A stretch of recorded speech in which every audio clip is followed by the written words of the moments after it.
Muy buenos días desde Colombia, tardes desde Nueva York y tardes desde Brasil. Para mí es un gusto, en nombre de la Federación Internacional de Historia Pública y del proyecto Explorers, de dar la bienvenida a un proyecto muy especial y muy querido por mí, no solo porque son colombianos, sino porque conozco al maestro Juan César Bonilla desde hace 12 años, creo que nos conocimos en Washington cuando estuvo en una exposición internacional donde presentó su trabajo de tagua, que para mí fue todo un descubrimiento.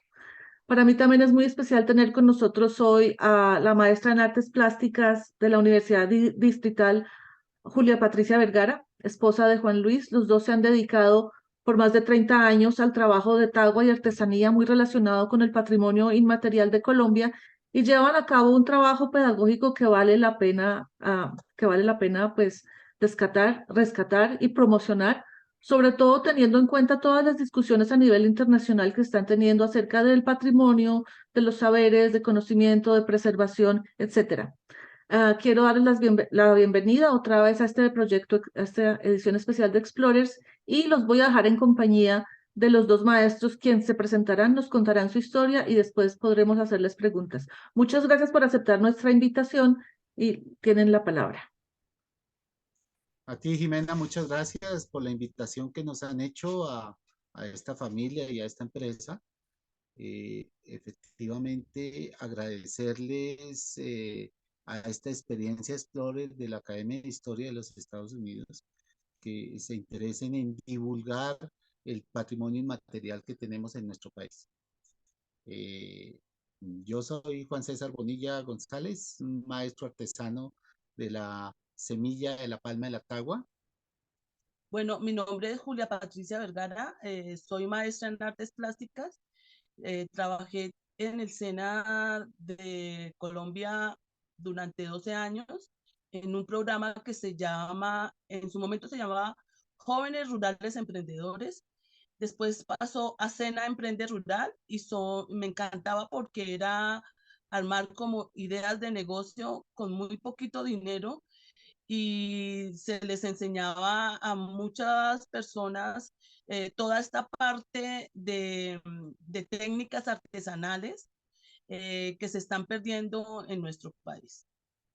Bueno, y para entrar como en materia de quiénes realmente somos nosotros, yo encarno una tradición familiar con la transformación de la semilla de la palma de la tagua. Nuestro taller, afortunadamente, este año está cumpliendo 111 años en la familia. De nuevo, le reitero, 3 generaciones. Y pues lo que hacemos es aprender todos los días a transformar un recurso, diría, como dice Julia, la artesanía más ecológica y renovable que pueda haber en este planeta, que es transformar la semilla de la palma de la tagua. Una palmera que afortunadamente en nuestro país eh, la ignoramos totalmente. Colombia posiblemente es el único país del mundo que el 32% de su territorio está inundado de tagua. Desafortunadamente lo ignora. La tagua ha tenido unas luces importantísimas en las economías del mundo. No podemos olvidar, por ejemplo, que la tagua fue supremamente importante en todo el siglo XVIII, finales del siglo XVII, XVIII, parte del siglo XIX, en la gran mayoría de los países europeos, en donde la redescubrieron y iniciaron a aplicar la elaboración de la botonería para la ropa y la botonería para los muebles. Entonces, más o menos de ahí surge eh, la utilización de la semilla de la palma de la tagua. Eh, Como tú lo dijiste en la presentación, Jimena, nos conocimos en Estados Unidos, fue una experiencia muy linda, organizada por el Instituto de Smithsonian en Washington, y pensamos de que fue una oportunidad y una ventana impresionante para nosotros poder decirle a Norteamérica que pues encierra en la cultura un nivel supremamente importante del recurso que tenemos en Colombia, que yo digo y yo sueño que la tagua algún día podrá desplazar al café colombiano y podrá desplazar a todos los cultivos ilícitos que tenemos, porque el día que lo volvamos a mirar con ojos de puritanos, empezaríamos a conquistar el mundo hoy en día con tanta tecnología en muchas cosas que valdría la pena explorar.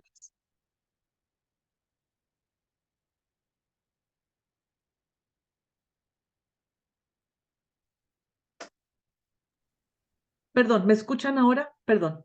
Sí, perfecto. Juan César y Julia, me gustaría que nos contaran más como de su experiencia personal, porque bueno, entiendo que es una tradición familiar que lleva más de 100 años, ustedes son la tercera generación de artesanos de Tagua, pero ustedes como a nivel personal, ¿qué los llevó a seguir ese trabajo? ¿Por qué no decidieron, no, mejor nos dedicamos a otra cosa? Bueno, inicialmente cuando estábamos de novios con Julia, Julia estaba terminando su carrera de artes plásticas, yo estaba como enredado por ahí en trabajos varios, eh, y en una de las salidas que hacíamos para reconquistarnos, vinimos a Tinjacá, encontramos el taller de mi papá ya llevaba varios años muerto, y pues ella dijo, oye, y tú buscando trabajo por ahí y mira todo lo que te dejó tu papá. Y ahí empezamos como a engranarnos, a engranar la idea. Empezamos trabajando con cerámica, no con tagua. Mientras yo empezaba a hacer, a recobrar memoria de cómo era que trabajaba mi papá, y nos sirvió mucho de apoyo mi hermana Carmen Elisa, que aún trabajaba la tagua, y ella me empezó a dar una cantidad de tips y de cositas que, bueno, ya cuando decidimos radicarnos en Quijacá, es como cuando Julia empieza a inyectarme y a impulsarme de que ahí tenía la herramienta, ahí tenía el torno, tenía la materia prima, pues que empezara a recobrar esa memoria de cómo mi padre ejercitaba sus manos, cómo intentaba afilar la herramienta. Y todo eso fue una recuperación de memoria para poder rescatar el oficio. De hecho, pues ya llevamos 34 años con Julia en esta labor tan agradable de rescatar el oficio, y pues empezaron a imprimir unas cosas importantísimas. Era que Julia tenía su academia, maestra en artes plásticas, tenía la concepción del color, del manejo de las dimensiones, de todas estas cosas, y pues esta mujer empieza a imprimir su arte, que pues, además de innato, pues ya tenía una formación en una universidad, eh, en la tagua.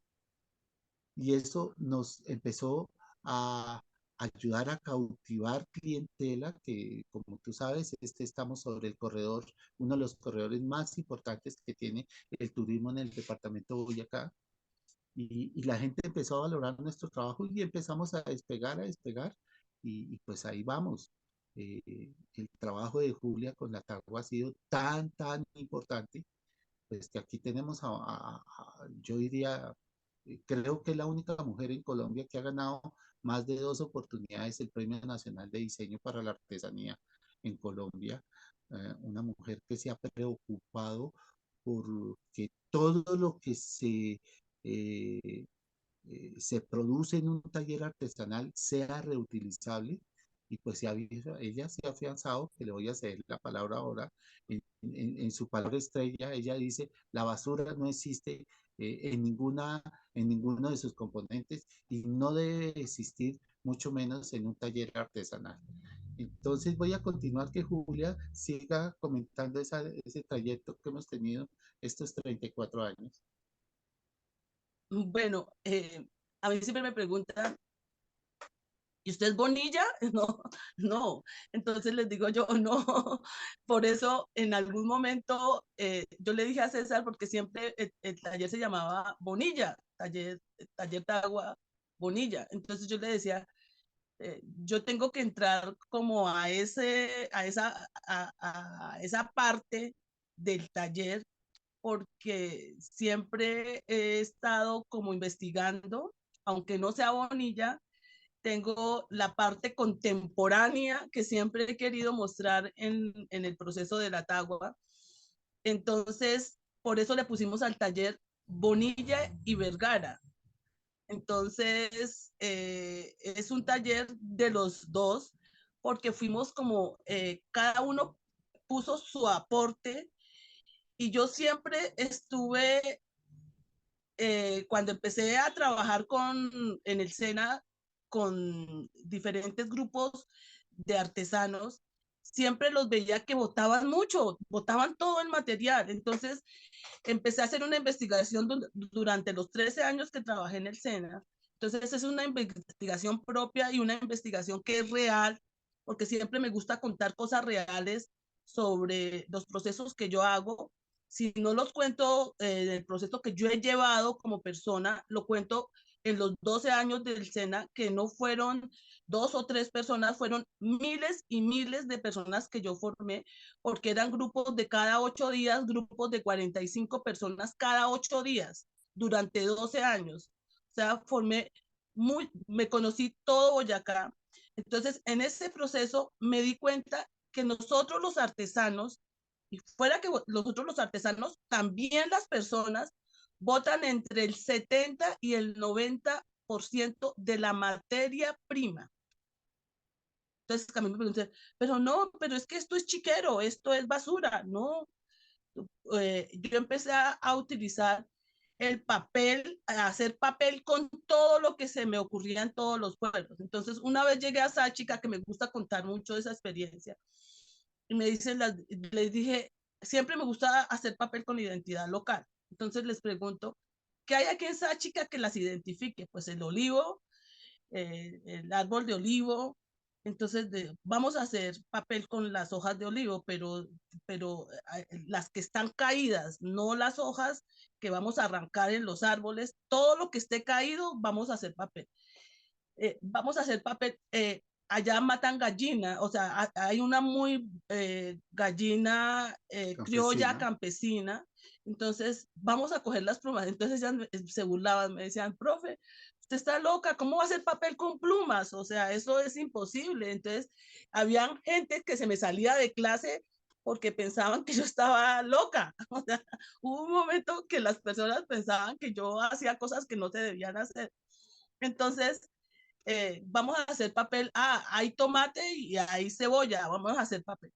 Cuando empecé, la primera clase que di en Sáchica fue que les dije, tráiganme una cubeta de huevos, porque es que ustedes no necesitan plata para hacer un producto.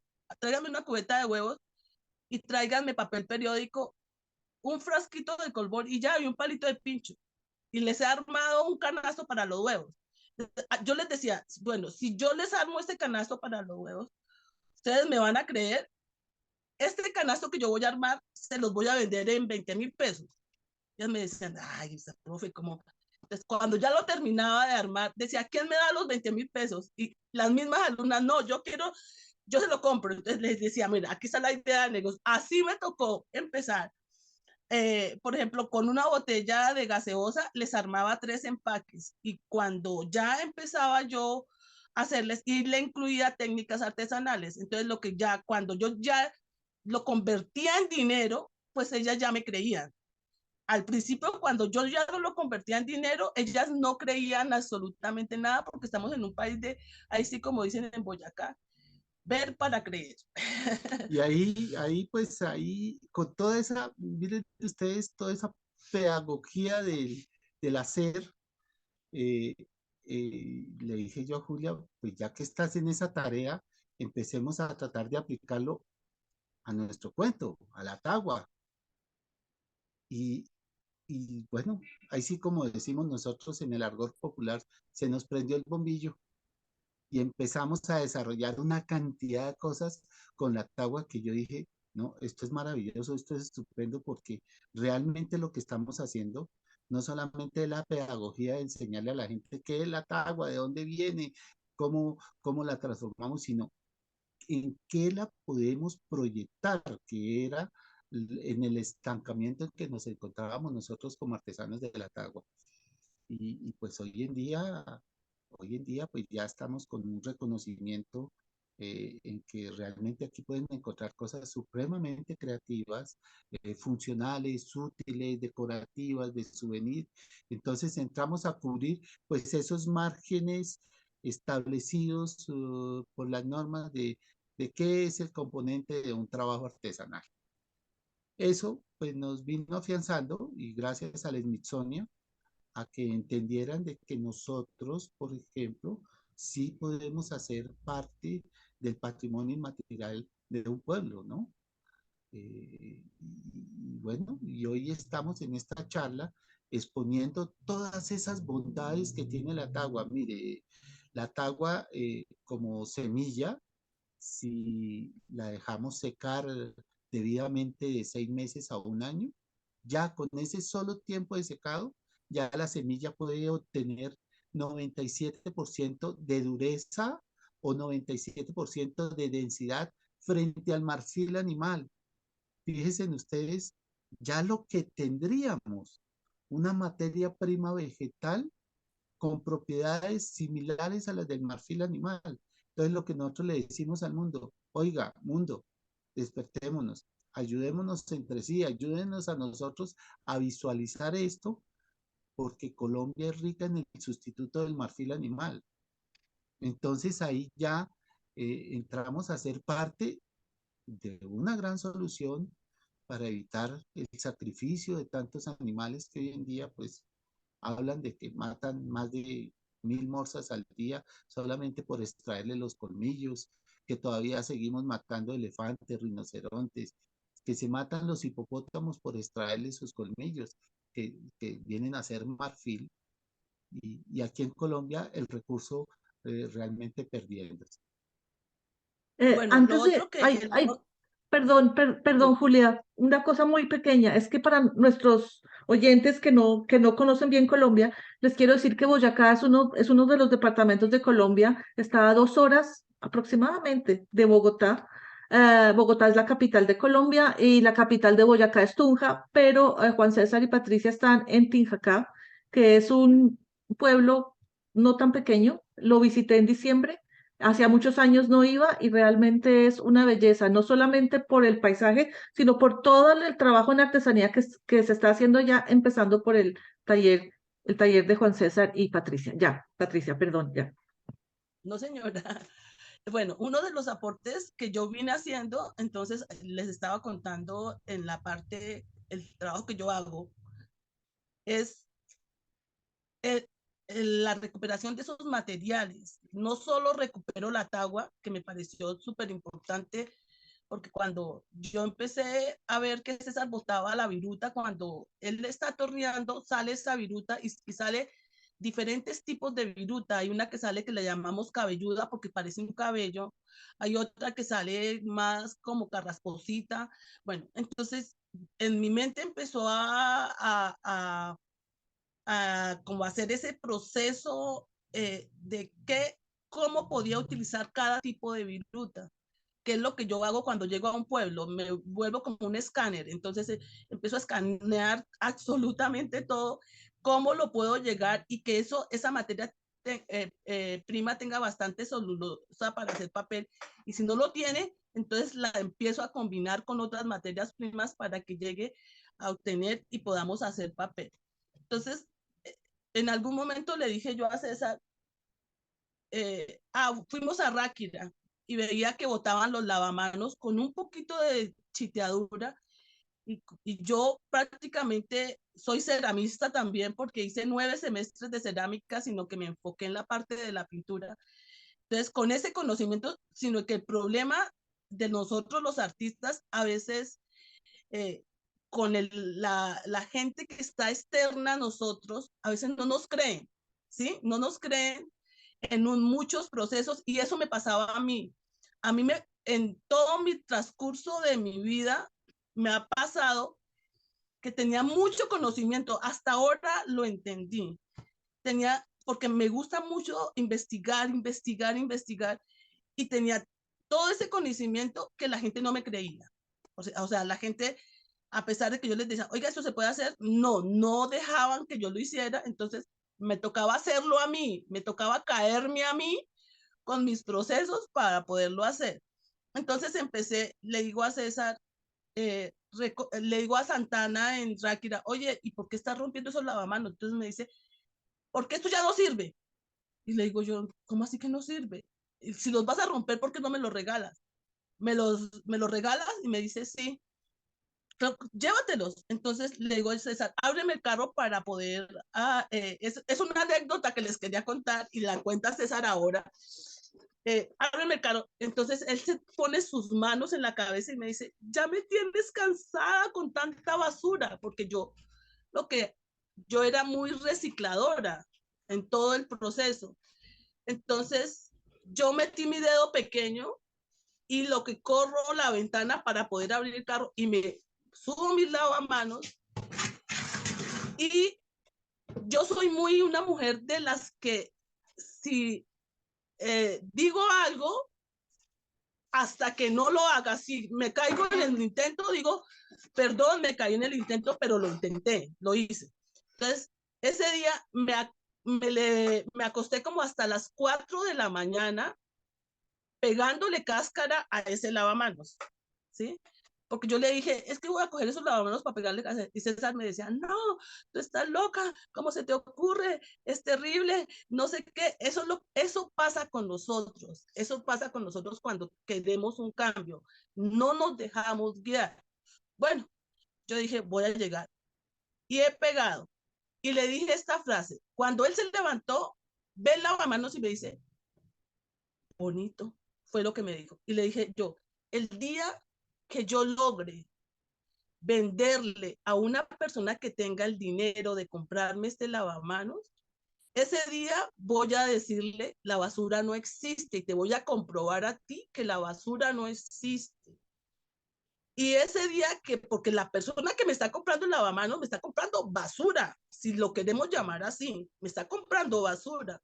Entonces, ese día voy a decir, mi metodología está hecha y es verdad. Era lo que yo decía y ahora César les va a mostrar algo del proceso de Bueno, lo que estoy contando. voy a intentar voltear la cámara para tratar de mostrarles a ustedes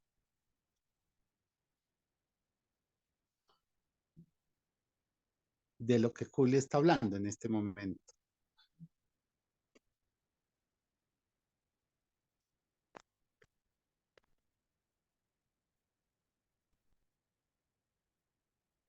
Bueno, este es el famoso lavamanos y es hecho en cerámica, recubierto con la cáscara de la tagua y con la viruta de la tagua más finita que se produce al pulir la semilla de la palma de la tagua.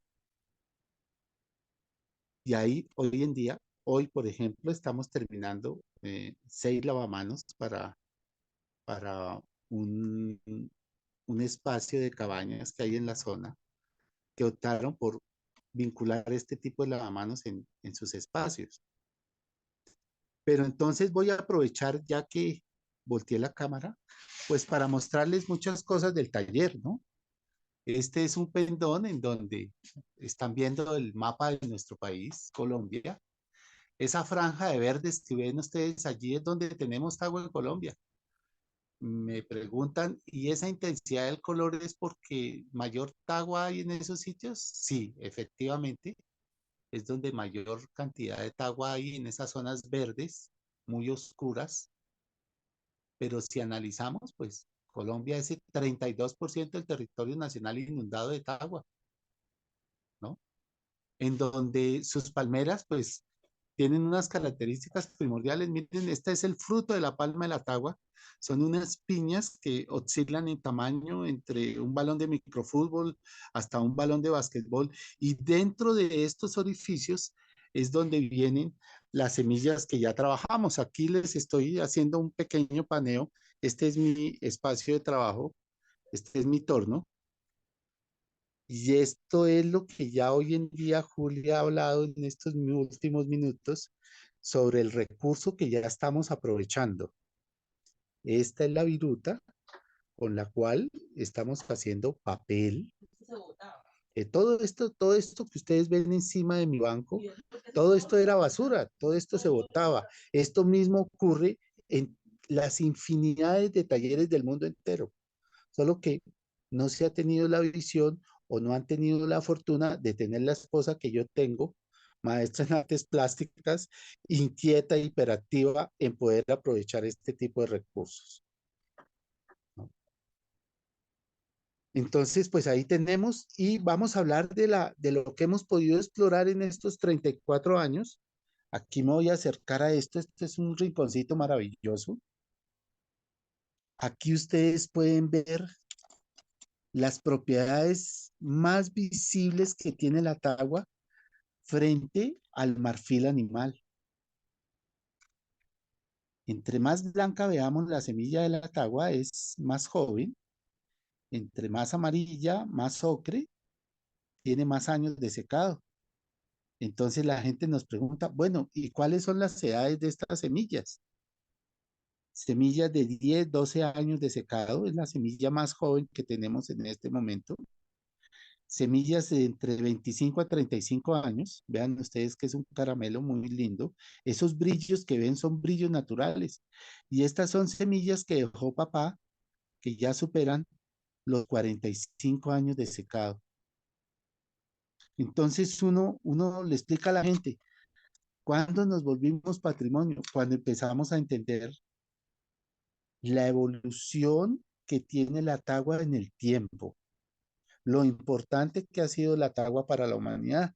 Yo te comentaba a Jimena y le comentaba desde que nos conocíamos, la tagua tuvo unas luces tan importantes en la humanidad que, que todo, durante 2 siglos y medio en Europa y parte de Asia, toda la botonería para la ropa, toda la botonería para los muebles que se hacían con la semilla de la palma de la tagua. Fue haber llegado el plástico inyectado y nos empezaron a desplazar hasta tenerla hoy casi que en el olvido. En Colombia ignoramos la tagua. Aquí yo recibo diario, infinidades de grupos y dicen, yo no la conocía, yo no sabía que existía, yo ni siquiera por mi mente pasaba, entonces, ¿por qué matan tantos animales si Colombia es tan rica? Y paradójicamente, somos ricos en donde mayor pobreza tenemos. Juan César, te pusiste en, Con, apagaste el micrófono. Ya, ya. Otra vez, ya. ¿me escuchas? Sí, ya. Ahora sí bien. Entonces, son No, otra vez. Se apagó. Sigue apagado. intentando entrar alguna llamada. Ah, ahí. Bueno, ¿me escuchan? Sí, ahí sí. Bueno, entonces, donde mayor conflicto hemos tenido en Colombia, mayor conflicto social hemos tenido en Colombia, es donde tenemos toda esta riqueza, que es el de la semilla de la palma de la tacua. Este, pues, es nuestro taller. Muchos amigos y familiares dicen, ustedes tienen el taller muy desorganizado, ustedes, es nuestro taller porque es donde construimos, donde nos la pasamos construyendo a diario piezas. Ya voy a intentar salir para mostrarles ya lo que tenemos como tienda artesanal. Es una tienda muy bonita, es muy pequeña. Aquí esto que van a ver son nuestros aliados en la tienda. Todo esta pintura, este es el arte naif que practica mi esposa. Estos son lienzos eh, pintados para que la gente se dedique a colorearlos como tienen que hacerlo. Esta es la artesanía que producen nuestras campesinas acá en Tijacá.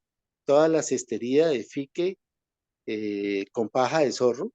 Las famosas capoteras, este es el último rezago vivo que nos queda en Colombia, del tejido muisca chicha. Ya no es difícil encontrar este tipo de recipientes. La capotera fue un elemento primordial en nuestras comunidades indígenas. Inicialmente se utilizaba como una talega para que ellos guardaran su comida y sus bebidas.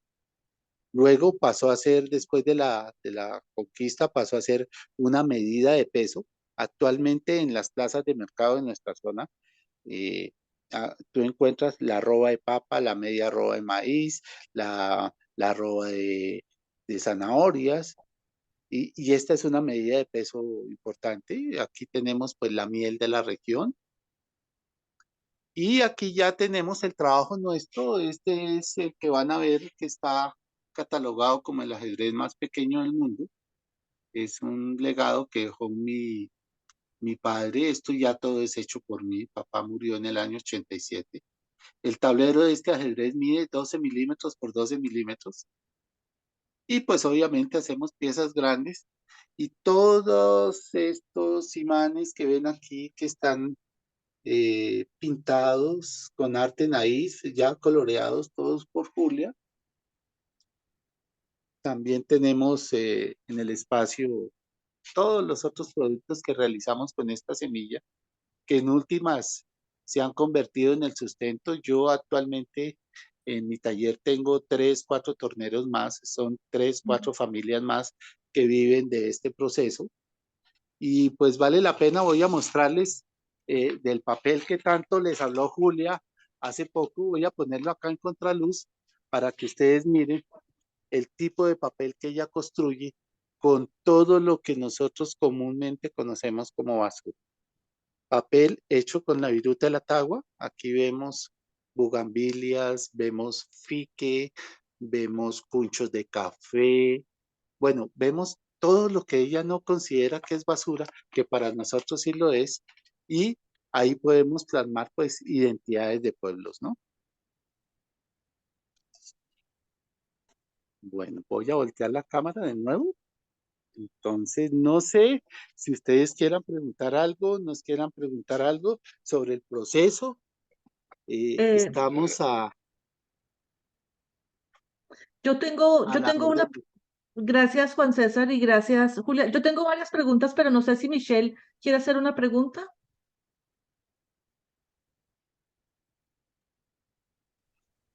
Ok, ¿me escuchan? Sí. Sí, Ah, sí, perfecto. sí, sí.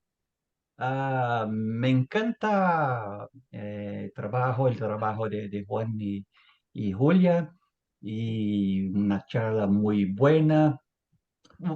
Pero no sabía nada de Tagua y me puse a investigar. Qué trabajo tan increíble. Y vi un tablero de ajedrez en tu Instagram, Juan. Maravilloso.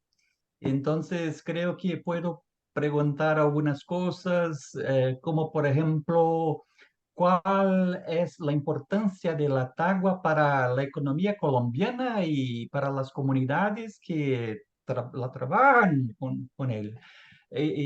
Por ejemplo, ¿cuáles son los principales retos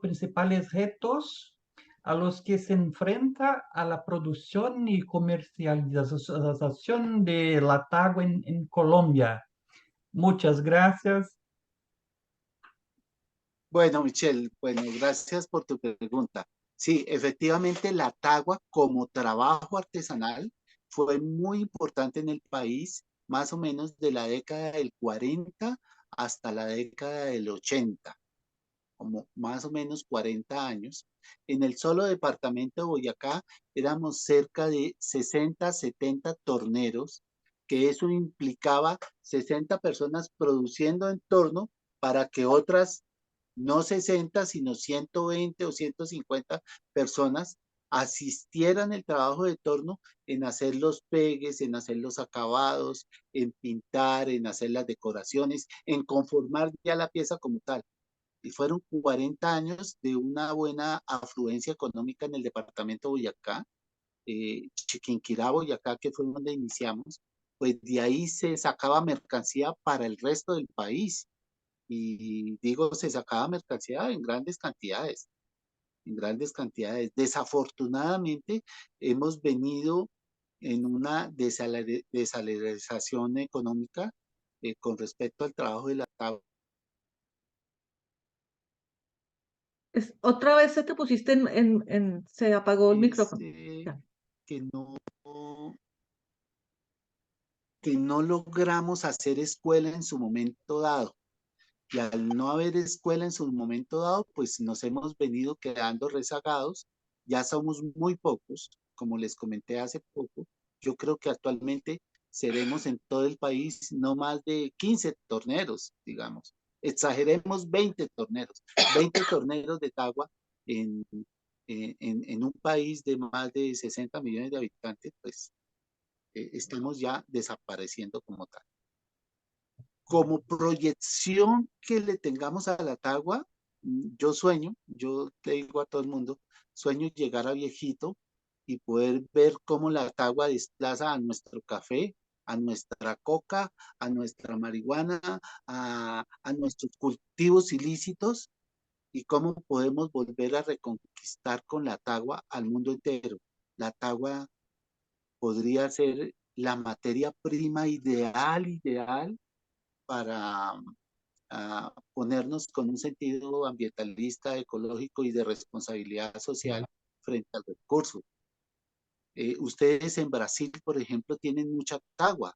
No sé si tú lo sabías, Michelle, pero hay mucha tagua, hay muchas variedades de tagua. Hablemos de eso. Hay dos grandes familias de la palma de la tagua, la Phytelephas seemani macrocarpa y la Phytelephas seemani seemani. Y ahí encierran más o menos 9 variedades de semillas de tagua. Y entonces miren todo el recurso que tenemos, es que haya una voluntad sociopolítica en que nos volteen a mirar y empezar a engranar, a hacer estudios con las personas adecuadas y empezar a engranar, a ver cómo logramos comercializar. Se diría todo el mundo, ay, ya van a acabar la tagua, ya ahorita todo el mundo se va a interesar por la tagua. Ay, ya.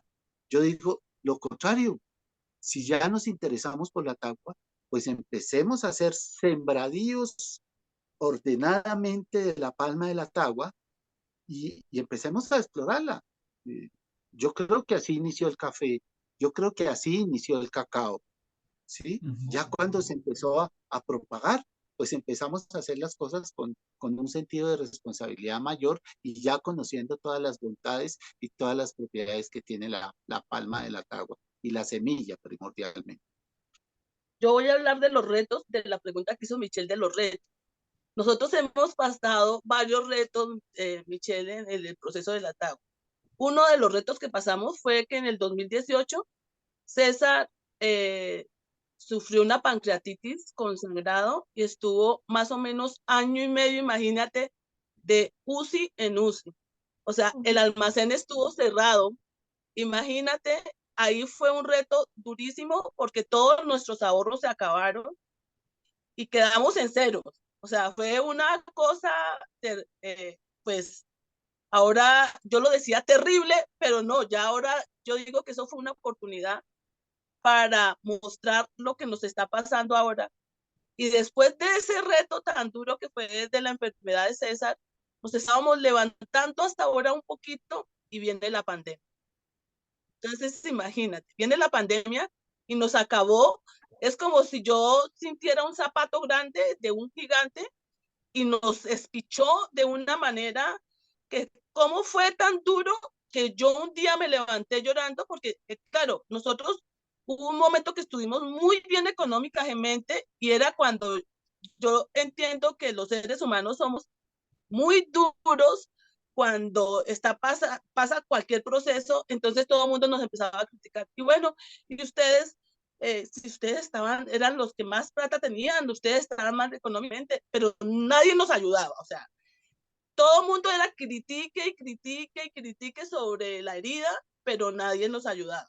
Entonces yo un día llorando me levanté y le dije a César, no se permite nosotros ser tan creativos y estar mal económicamente. Dediquémonos a otra cosa. Acabemos ese almacén, incluso yo le dije así de esa manera.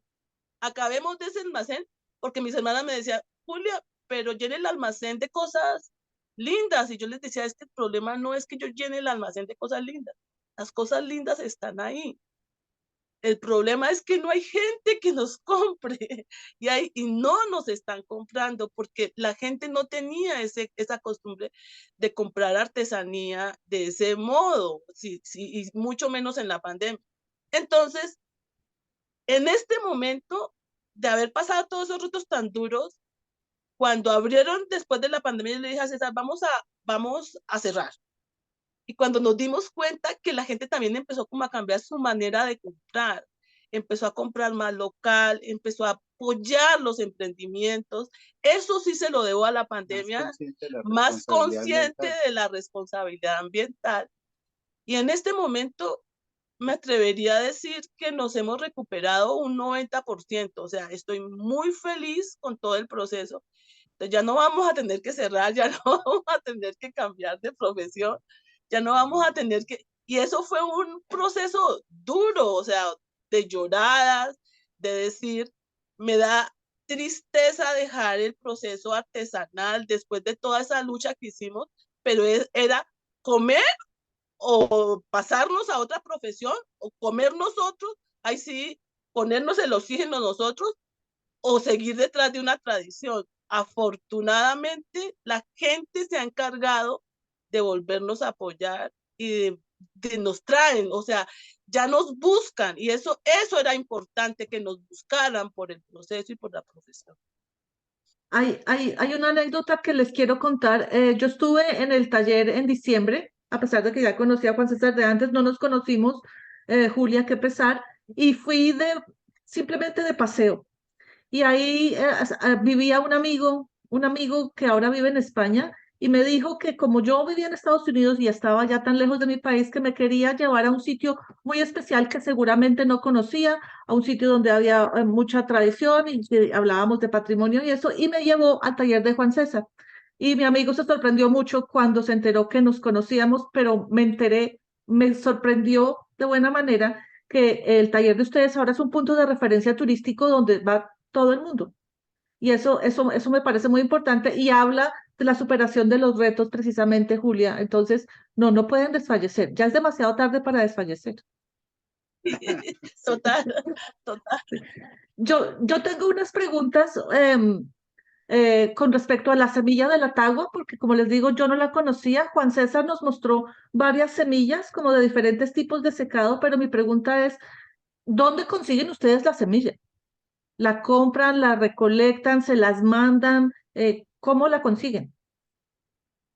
Bueno, Jimena, mira, esta fue una labor que hicieron mis tíos, que hizo mi papá, que hizo el mismo abuelo Orencio, de buscar, empezar a sus compadrazgos en las zonas. El sitio más cercano a nosotros acá, geográficamente, es lo que se conoce vulgarmente como el Magdalena Medio, la zona de Barranca Bermeja, que es la zona petrolera, hasta el sitio de Puerto Boyacá. Si exagero o me escacho en dar la apreciación, estamos hablando de más de 100 kilómetros en línea recta desde Barranca Bermeja hacia Puerto Boyacá, toda la zona esmeraldífera nuestra acá en el departamento de Mm, Boyacá. Ahí tenemos el recurso con una cosa sorprendente, que eso lo hemos venido descubriendo con el paso de los últimos años, es que de esas 9 variedades de tagua que tenemos en Sudamérica, entre Boyacá y Santander, que somos los departamentos limítrofes, tenemos 5 variedades de tagua. En Colombia posiblemente hayan 7. eh, Brasil tiene 3 variedades. Perú y Ecuador también tienen 3 variedades, pero Colombia es donde más variedades de semillas de la palma de la tagua hay. Y pues sin querer queriendo, con el paso de los años, por esto de la tradición, pues se vino conformando una cadena de la tagua. Entonces yo ya tengo la gente en, en Barranca Bermeja, en Cimitarra, en Puerto Boyacá, en San Pablo de Borgur, en Pauna. Hay gente que nos conoce, ya tengo los contactos y cuando necesito tagua, pues la pido. mm. Afortunadamente, la visión que nos dejó papá con respecto a la materia prima fue enorme. Yo hace 34 años retomé el trabajo de mi padre y cuando llegué aquí a Tijacá, encontré un almacenamiento más o menos de unas 20 toneladas de tagua. Wow. Lo que hice cuando empecé a cuadrarme económicamente con Julia, eh, como a los 10 años de haber explotado todo lo que mi papá había dejado, yo dije, voy a comprar unas 5 o 10 toneladas de tagua. Y empecé a buscar los contactos y empecé a reunir la plata y fui comprando. Yo llevo, Jimena, afortunadamente, yo creo que más de 15 años que no compro materia prima. Y lo otro es que la vida ha sido muy bondadosa conmigo, que a mí la vida no me va a alcanzar para terminar la materia prima que tengo almacenada, tanto de mi padre como de la que yo compré. Por eso la preocupación mía, nosotros tenemos 2 hijos con Julia, Juan Camilo y Samuel Andrés. Ambos ya tienen el mínimo conocimiento, las mínimas bases para que puedan continuar el oficio. Y la gran preocupación nuestra es, Samuel ya hace esto. esto por ejemplo es hecho por Samuelito, estos son juegos de té. Sí, yo compré uno. Ajá. Entonces ya, por ejemplo, el niño, pues ya algo dice, papá, ¿y cuántos juegos de té le puedo hacer? ¿Y cuántas pulseras le hago? ¿Y cuánto me va a pagar? ¿No? Ellos en función del, y yo le digo, bueno, dale con calma y vamos mirando. Así fue que en diciembre de su trabajo, de su tagua, se compró su celular. Y eso fue pues un orgullo para todos, porque nunca pensé, eso no lo hizo Juan Camilo. Juan Camilo me ha acompañado a ferias nacionales y él tornea cuando tengo que salir al baño o salir a almorzar o alguna cosa en las ferias, siempre lo encontraba él haciendo lo mismo que yo hacía. Entonces yo le digo, gracias a Dios, porque ya sé que estos 2 hijos no se van a morir de hambre, ya van a tener con qué defenderse en la vida. Y eso me da pie para la segunda pregunta. Bueno, es que tengo varias preguntas. Sigamos con la semilla y después hago la otra. En las semillas que nos mostraron que son de varios colores, ¿el tiempo de secado influye como en la dureza? ¿Mucho ustedes deciden para hacer determinada pieza, escoger determinada semilla? ¿O cómo hacen para Es escoger qué semillas para cuáles piezas? Cuando estaba vivo el papá de César, César empezó a tornear las pepas de él y empezó a desecharlas. Entonces le digo yo, César, no, eso es hermosísimo el color. Entonces le dije, la tagua debe tener un proceso por sus colores. Entonces yo le decía, ¿por qué no haces con ese color? Mi papá decía que si no le salía blanca, no funcionaba. Entonces yo le decía, no. Fue cuando yo empecé a tratar de que César entendiera que eso no era malo, ¿sí ves? Porque nosotros a veces pensamos que los cambios de colores, y eso sucede en todas las artesanías. Entonces, hoy en Ráquira, por ejemplo, el señor me decía, no suena bien, entonces rompámosla. Le decía yo, no, la puedes cubrir con otro material y ya puedes utilizar otro elemento. Pero ellos no lo hacen porque no lo creen. Igual sucedía con la tagua. Entonces nos dimos cuenta que toda la que dejó el papá de César venían de tonos oscuros, oscuros, entonces, Veis claros ve, hasta cafés hasta oscuros. cafés oscuros. O sea, eran taguas que tenían entre 60, 70 y 80 años de secado, ¿sí? Después de haber sido, o sea, desde que la recogieron, empiezan a contar los años. Cuando nos empezaron a traer taguas a nosotros, nos empezamos a dar cuenta que la tagua eran demasiadamente blanca y a pesar de que iba pasando el tiempo, ella se iba poniendo tonos ocres más tenuos, ¿sí? Y a medida que va pasando los años, yo ya llevo 34 años, ya lo puedo decir con justificación, que la tagua es con el tiempo que tiene de secado. El otro día pulimos unas pepas del papá de César, divinas, todas salieron ocres y yo me estoy haciendo, porque la tagua tiene 2 componentes, tanto la parte artesanal como la parte curativa. Ahí yo me estoy haciendo una sanación de mi cadera. Sufrí displasia de cadera cuando era pequeña y me di cuenta que la tagua, aquí vinieron unos cogis de la Sierra Nevada, indígenas cogi, y yo le vi unas taguas en la mano. Entonces yo le pregunté que por qué tenía las taguas. Entonces me explicó en una teoría que yo venía haciendo que la tagua es sanadora. Entonces él nos decía, es agua petrificada. claro, la tagua viene del agua, es la única semilla que se dosifica de adentro hacia afuera.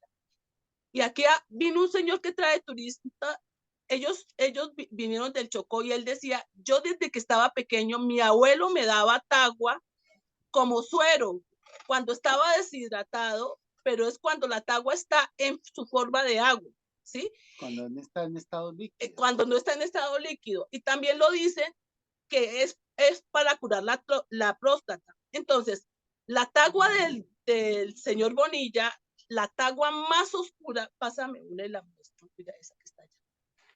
Esta, mira. Cuando yo la paso en mi cuerpo, mira, me calma el dolor. O sea, es la única pepa o el único elemento que me ha puesto a dormir en las noches. Yo lloraba del dolor, porque cuando me di cuenta, tengo un desgaste de cadera del 100%, me tienen que hacer trasplante de cadera y mientras que me lo hacen, yo he venido curándome con la tagua. Yo no podía levantar ni me podía agachar. Yo ya ahora me agacho, yo levanto la pierna. Los médicos cuando yo llego me dicen, pero no te vas a agachar. Y yo, no, yo ya me puedo agachar. ¿Y cómo lo conseguiste? Con la tagua. Y ellos no me creen, ¿sí? Eso tiene la tagua. Entre más vieja es más curativa. O sea, te calma los dolores, te calma el dolor de cabeza. Y nosotros lo contamos porque nosotros lo vivimos y es verdad, nosotros no estamos engañando. Y los indígenas de la sierra lo cuentan, ellos también lo hacen. De ahí es que surge lo que te voy a mostrar, Jimena, del pulir la semilla de la palma de la tagua. Surgió otro elemento para vender, aprovechando todo ese empirismo de qué es lo que puede producir la tagua en el ser humano. Estas son las semillas ya Qué belleza pulidas. de semilla. Mire el mundo de cosas que uno puede encontrar en ellas, y esto es pulido a mano. Es agua petrificada de la más vieja. O sea, estas ya son las semillas que dejó papá, que están superando en nuestro poder 45, 50 años. Pero como yo no sé si esto fue de primer cosecha de la palmera, tendríamos que sumarle unos 10, de 7 a 10 años más. O sea, estamos hablando posiblemente semillas más de 60 años. Wow, wow. Es impresionante lo que nos cuentan de las propiedades curativas. Jamás me lo hubiera imaginado. Jamás lo hubiera pensado. Pero entonces, ahora les hago Que lo cuento ahorita. He vivido dos cosas de la tagua. La parte sanadora en la de calmando dolores y en el puente pasado, eso fue en febrero, en enero, el puente. Yo empecé con un dolorcito y adivinas qué tenía. Tenía una apendicitis, o sea, pero yo empecé con el dolor en la noche y yo cogí la pespea de tagua y empecé a sobarme, porque yo le dije a César, yo sentía como si una tripita se me estuviera torciendo. Entonces le digo yo, tengo un dolor raro, no sé qué, voy a coger la pepa de la tagua. Y lo hice y me dice César, ¿ya te pasó? Y me dijo, ya me pasó. Pero al otro día yo me tocaba y me dolía, ¿sí? Pero entonces ya me asusté porque yo decía, pero ¿por qué me toco y me duele? Pero si el dolor se me pasó, o sea, a mí no me dolía. He llegado, me tuvieron que hospitalizar porque me vio un médico y el médico me dijo, vaya que eso es una apendicitis. Y yo incluso me iba a devolver y le iba a mentir a César. Yo dije, no, porque a mí no me duele nada. O sea, yo pues ¿sabes qué hice con la tagua? Me he encapsulado la apéndice. O sea, no me tuvieron que operar. Todo el mundo decía, pero ¿por qué no lo operaron si era una apendicitis? Las apendicitis se operan. Y yo les decía, a mí no me operaron. O sea que no era apendicitis, sí era apendicitis. O sea, sí era una apendicitis, pero yo me la encapsulé. O sea, yo me la encapsulé con la pepa de la tagua y los médicos no creían, los médicos decían, ¿te duele? A mí no me duele nada. Yo era sentada porque el dolor del apéndice duele mucho.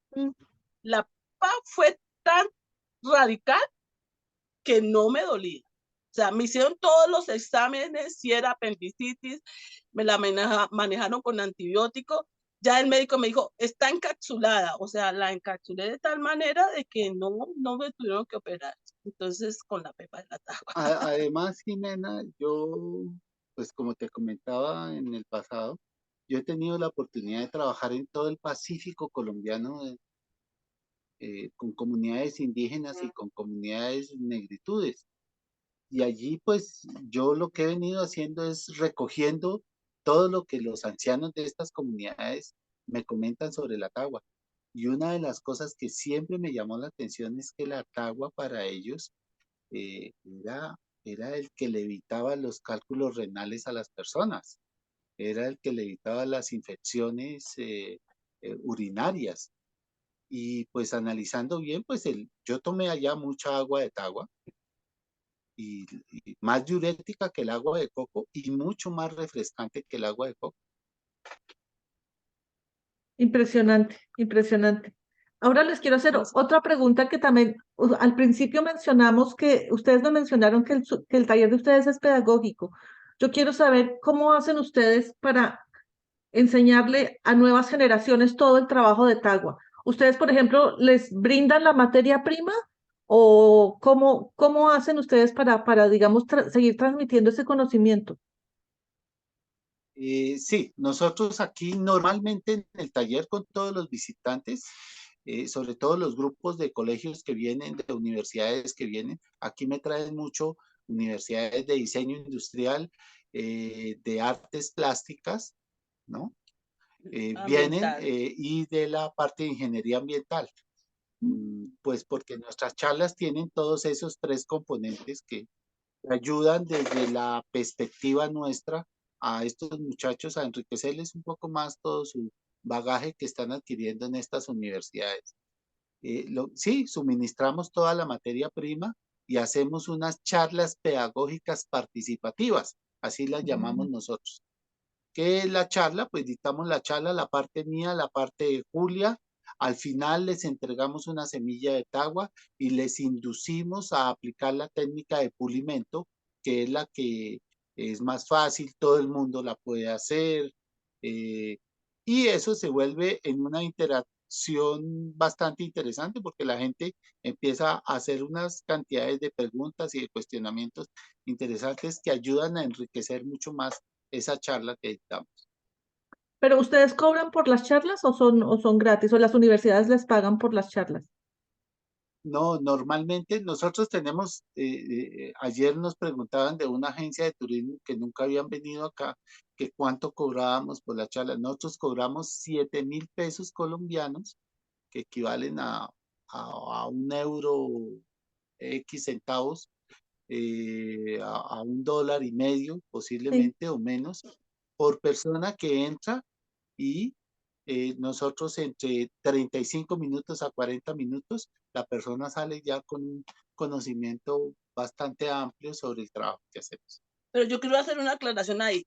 Generalmente las agencias de viajes, las que están totalmente como armadas, ellas son las que nos pagan, las que nos llaman y nos dicen, nosotros les queremos pagar, pero generalmente los grupos no nos pagan. O sea, los grupos vienen y no pagan, solo ven y nos compran. La mayoría que ven el esfuerzo de nosotros, entonces nos compran En la en tienda. la tienda. Entonces, esa es Bueno, como un apoyo. Y, por ejemplo, las universidades lo que hace, hay una profesora que siempre llega y lo que dice es que nosotros le hagamos un llavero a cada muchacho y sobre la charla, y entonces le hacemos el llavero y los muchachos pagan su llavero. Es como si estuvieran pagando la charla, ¿sí? bien. Como para asegurar la comprada, porque a veces, generalmente, estos muchachos vienen sin dinero, entonces no compran. Entonces ella como para asegurar la charla les dice, bueno, cada uno va a pagar su llavero, entonces les hace comprar el llavero y ahí ya es como si hubieran pagado la charla. Pero casi la mayoría de charlas son gratis, Son gratis. son gratis, ¿sí? Pues eso es algo muy generoso de parte de ustedes. Quiero hacerles una pregunta, pues no sé, ahorita pues no, desde el año pasado con el cambio de gobierno, con el gobierno de Petro, que se supone está dando como más impulso a la diversidad, a saberes locales, etcétera. Evidentemente, ¿ustedes creen que ese cambio de gobierno sí puede ser favorecedor, por ejemplo, para artesanos como ustedes?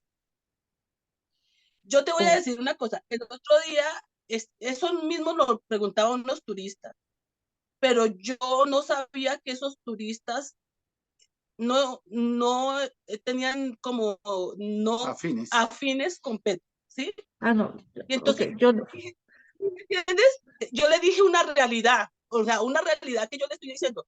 Yo no, o sea, ese turista no tiene afines, y es tanto que lo dije la realidad, y el turista se salió, se puso grosero hasta conmigo, ¿sí? ¿Sí? Groserísimo. Entonces yo dije, eso no lo quiero empezar a decir de aquí en adelante, no voy a comentar este tipo de cosas, pero aquí en este live pues lo voy a comentar, eh, porque yo dije, realmente sí he sentido el cambio en este gobierno, pero positivo, ¿sí me entiendes? Lo he sentido muy positivo, gracias a Dios. O sea, sí, muy chévere. He sentido que hemos tenido como cabida, incluso nos han llamado de varias, que no sucedía. Llevamos entre 15, 20, incluso en la pandemia, nosotros fuimos de los que a nosotros ayuda en la pandemia no tuvimos absolutamente, porque cada ayuda que salía era, ¿estás en el CISBEN? No, no estamos en el CISBEN, entonces no puedes ayuda. ¿Estás pagando seguridad? Sí, estoy pagando, entonces no tiene ayuda. ¿Tiene casa? Entonces no tiene ayuda.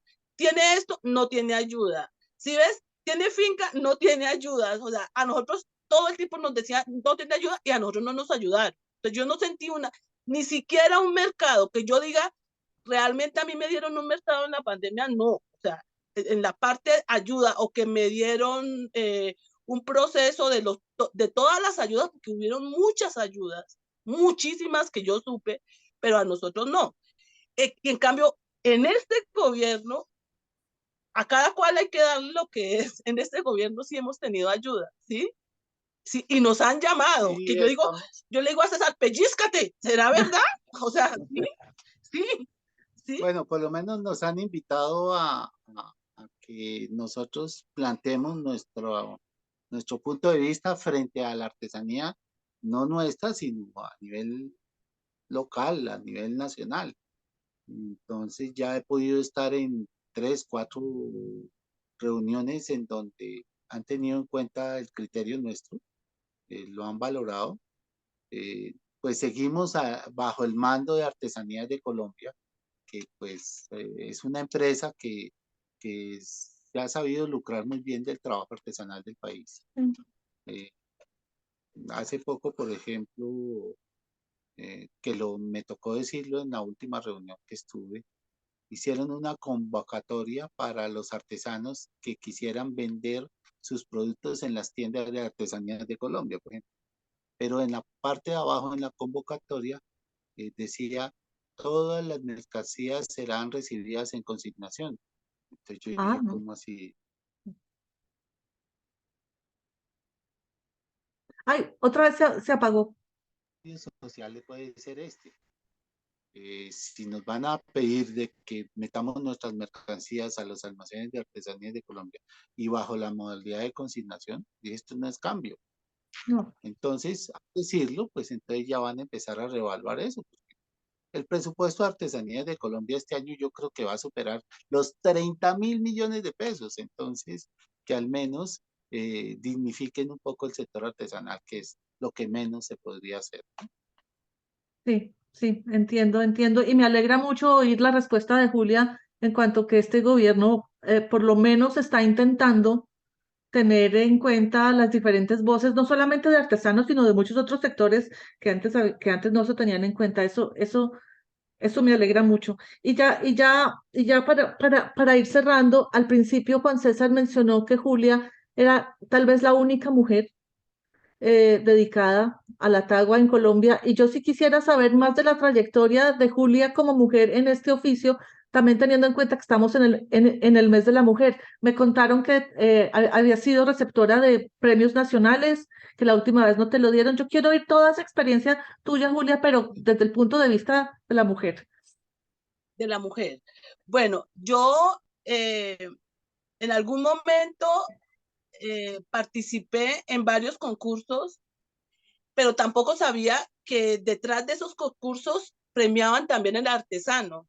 Mm. Incluso cuando oía a Francia Márquez hablando de que cuando le preguntaban muchísimo de su casa y que ella dice, yo me gané un concurso y compré mi casa con un concurso y como que la periodista hizo ver que uno con un concurso no puede comprarse una casa o porque por ser ella de color, yo también, ella no puede comprarse su casa o no sé cómo lo interpreta mucha gente de diferentes formas. Entonces, cuando yo me gané el premio UNESCO, porque yo estaba detrás del premio UNESCO, eh, yo le cuento a mucha gente, yo no sabía que de los artesanos que habían participado conmigo como mujer, ellos también podían. Se apagó otra vez. Se apagó el teléfono, Julia. Entonces, Ya. en ese momento, cuando me dicen que Julia Vergara se ganó el premio UNESCO, porque había el premio artesanal de Artesanías de Colombia y el de UNESCO que todo el mundo lo quería y generalmente se lo daban a personas internacionales, no se lo daban a colombianos. Me lo gano yo y claro, cuando empezaron a nombrar a César, yo había participé 2 veces, una vez lo hice con un maestro de madera, con una maestra de Ráquira de la Candelaria, con César, porque siempre mezclé madera y tagua, cerámica y tagua, siempre quise hacer como esas mezclas, siempre salirme de todo el contexto. Entonces, ese momento empezaba, y diseñadora Julia Vergara, y yo escuchaba a la gente de atrás, decían, ¿y de dónde salió esa negra? ¿Y de dónde? ¿Y qué título tiene? Entonces, cuando decían maestra en artes plásticas, se ganó todos los concursos y sabía de dónde salió y cómo se hizo para ganar todos los concursos. O sea, yo decía, no lo puedo creer de que la gente tome ese concepto así. Bueno, lo cierto era que cada vez que yo subía a recibir un premio, me sentía la mujer más orgullosa, me sentía que había hecho lo correcto con todo, y además que estaba ayudando también al proceso a los artesanos de que cambiaran el concepto, de que pusieran. La última vez participé, yo soy chiquinquireña, mi papá era de Turbo, Antioquia, mi mamá es de Sagún, Córdoba, y mi papá en algún momento quiso ir a un pueblo lejano de la costa porque mi papá quería que nosotras estudiáramos. Mi papá le dijo a mi mamá, si, si lo que estás esperando es niña, eh, voy a pedir traslado a un pueblo lejano de la costa porque yo quiero que mis hijas estudien. Entonces, mi papá, yo nací en Chiquinquirá, ¿sí? Y veía la romería de Chiquinquirá, toda la historia del junco, cuando los juncos los ponían debajo de la cama. Entonces yo dije, yo quiero participar, se llamaba espacios de relajación. Y yo le dije a Tagua, yo quiero llevar el junco arriba de la cama, que sea un espacio de relajación, y hacer un kit con la tagua, que la gente se pueda hacer un masaje fantástico con el junco, pero encima de la cama como si fuera un cubrelecho.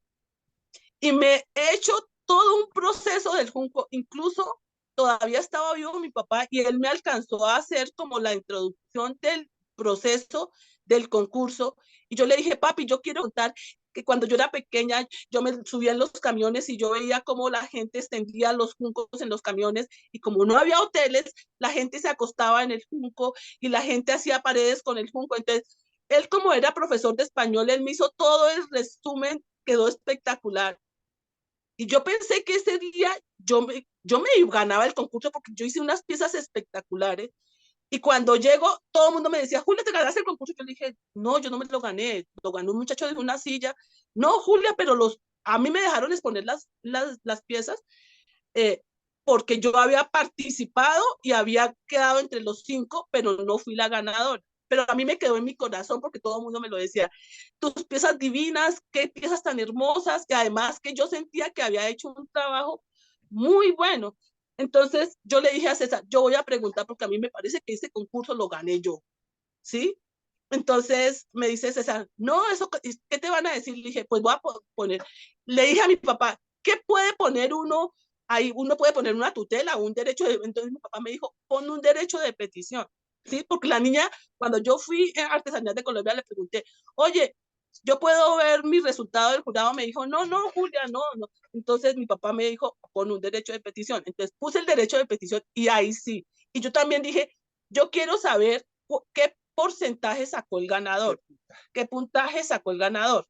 Bueno, me han pasado mi derecho de petición y cuando yo abro lo que yo había pasado, cuando veo 10 sobre 10, y además todos los jurados decían, lindísimo la historia del junco de Chiquinquirá, bellísimo como redactaste, todos los jurados. Esa sustentación del junco fue fantástico. Todo. Cuando yo veo, y cuando veo el muchacho, 8-5. Entonces me voy a Artesanías de Colombia y le pregunto, no sé si se llamaba, bueno, no me acuerdo cómo se llamaba la, la señora, y le digo, bueno, aquí qué pasó.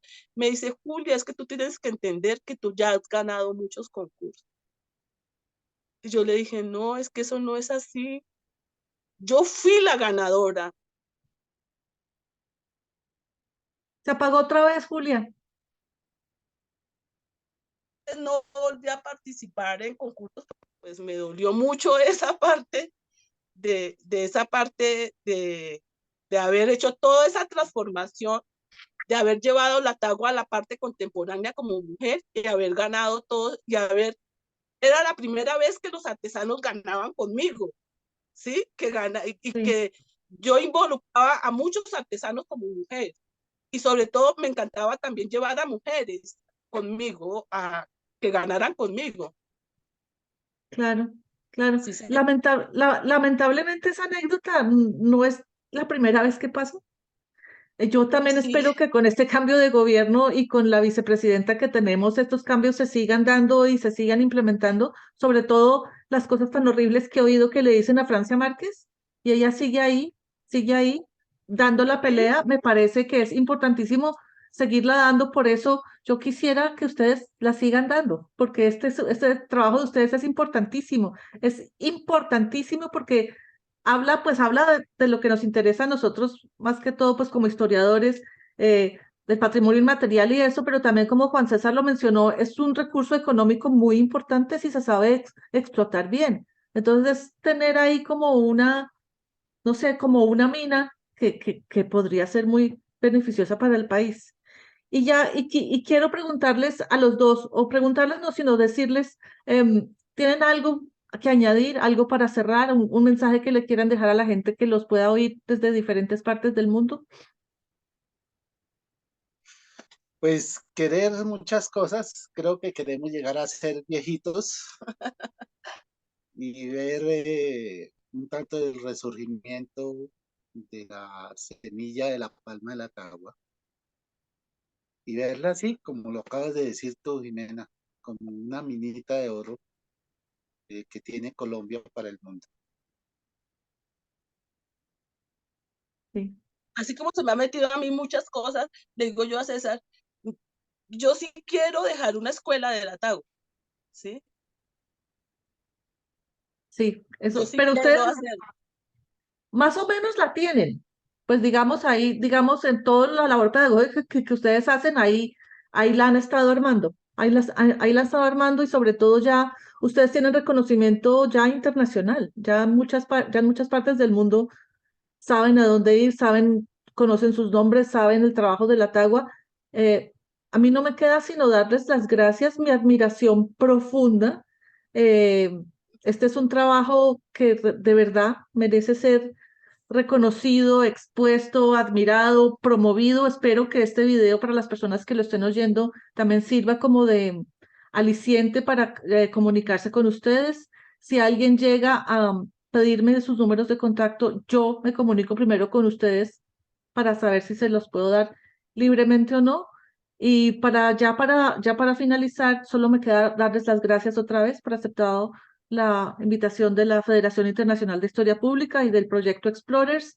Y para los oyentes también quiero decirles que el próximo miércoles tenemos otro Explorers también en español. Va a ser sobre los crímenes internacionales en contra de, perdón, los crímenes que se cometieron durante el franquismo en contra del derecho internacional. Y pues muchas gracias y hasta la próxima. En este momento voy a parar la grabación.